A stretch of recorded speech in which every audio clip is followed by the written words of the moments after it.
అంబేద్కర్ రాజ్యాంగం ఇచ్చింది రిజర్వేషన్లు అనేది 10 ఏళ్లే. ఆ తర్వాత కంటిన్యూ చేస్తోంది మనమే. మన రాజకీయ పార్టీలే. అవసరం కోసం పార్టీలు రిజర్వేషన్‌లని కంటిన్యూ చేస్తున్నాయా?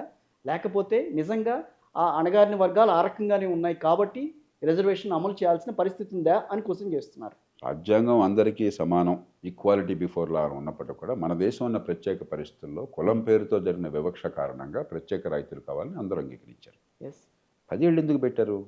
హ్మ్. 2 కారణాలు మనం చాలా అర్థం చేసుకోవాలి, లోతుకెళ్ళాలి.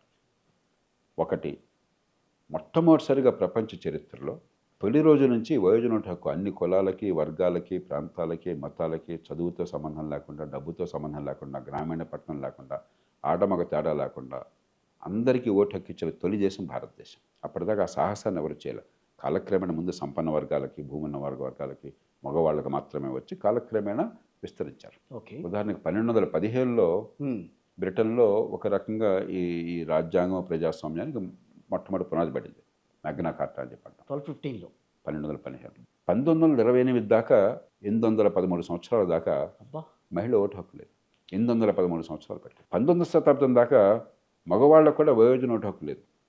కొన్ని వర్గాలకు మాత్రమే పరిమితం ఓటు. 1892 దాకా పూర్తిగా ఓట్లు రాలా. అమెరికా మరి 1619లో మొట్టమొదటి వర్జీనియా రాష్ట్రంలో స్థానిక ప్రభుత్వాలు ప్రజాస్వామ్యబద్ధంగా ఏర్పడ్డాయి. 1776లో ఫెడరల్ ప్రభుత్వం ఏర్పడ్డారు, సమాఖ్య ప్రభుత్వం. ఉదాత్తమైనటువంటి ఆశయంతో, గొప్ప భాషతో వాళ్ళు పీఠిక రాసుకున్నారు. హ్మ్.